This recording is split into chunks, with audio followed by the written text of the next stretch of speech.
Speaking to Gordon Smart on the Radio X evening show at his studio in Surrey, the former Beatle said of the track, "I just got the little opening riff. It started to give me this idea of like a pickup thing that would have happened in the 1960s, before clearly realizing wife of 7 years Nancy Shevell is in the vicinity."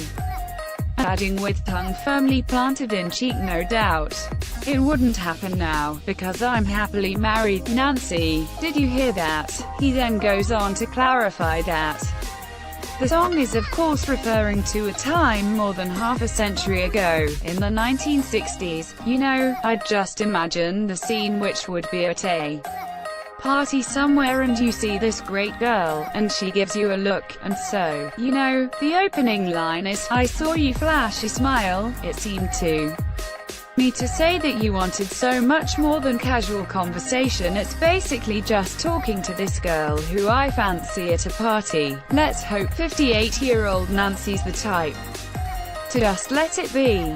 Gordon hosts the Radio X evening show from Monday to Friday at 7 p.m. and Smart on Sunday between 2 p.m. and 5 p.m.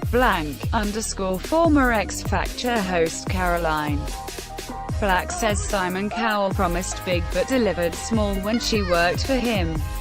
The 38-year-old was offered presenting gigs on both The X Factor and Love Island back in 2015 and took on both when talent show boss Simon said he'd make it easy for her to do so. "My agent offered me The X Factor to do the main show and the other one was Love Island.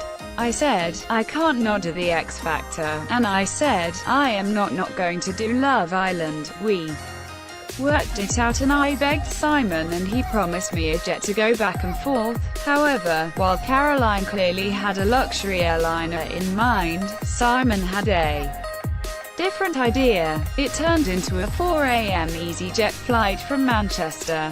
Technically though, he did keep his word. Opera singer Danielle Denise loathes her 2-year-old son back as being subjected to negative female stereotypes, singling out the opera singer in Thomas the Tank Engine as the prime culprit. "Alicia Botti is my nemesis but my son absolutely loves her," the 39-year-old, who is presenting documentary Unsung Heroes, The Lost World of Female Composers, which airs on BBC4 this Friday, tells Day and walks around with her chest out and breaks windows when she sings. "She's a terrible stereotype of a female opera singer, and I don't really want him subscribing to that.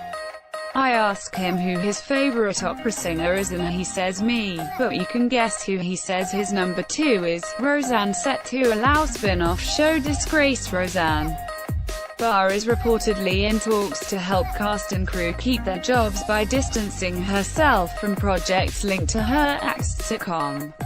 The actress, who was fired from the hit comedy named after her for making a racist remark on social media about former advisor to President Obama, Valerie Jarrett, is said to be in negotiations with U.S. network ABC over a project based on her show, which was cancelled in the aftermath of her comments.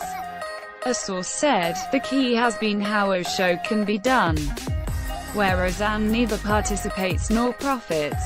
She has agreed, at least in theory, to forego any creative or financial involvement in the spin-off to help save the cast and crew jobs." The 65-year-old would most likely have to waive her financial rights to the potential series, which would focus on Sarah Gilbert's character, Darlene Connor, the daughter of Roseanne.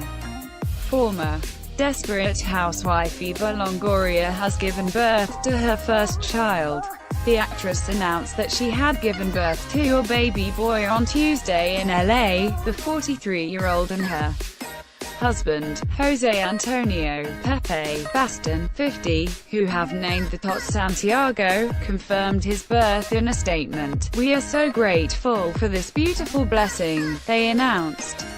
The couple also shared a photograph of Eva holding the infant on her chest and another one of her sporting a necklace featuring his name. Eva celebrated the upcoming arrival of her son At star-studded party in May, with the likes of Elizabeth Banks, Sophia Bush, Melanie Griffith, and her former Desperate Housewives co-star Marcia Cross, in attendance. He may have the most listened to song on Spotify, but Ed Sheeran doesn't use the service. The singer, who has given the streaming site permission to showcase his songs and gets more than a pretty penny in return, favors the old-fashioned platforms to discover new artists. "I don't use Spotify or Apple Music," he told host Dermot O'Leary at a charity fundraiser for the London Irish Centre, where he auctioned off his guitar for £20,000. "I literally go on what people give me, like CDs, or I listen to the radio. I listen to Radio 2 a lot. I just go off recommendations. It usually takes 3 people to get me to listen to something." Hit single Shape of You has racked up almost 1.8 billion streams on Spotify since its release in January 2017. It appears multi-millionaire Ed is now in a position to bite the hand that feeds him.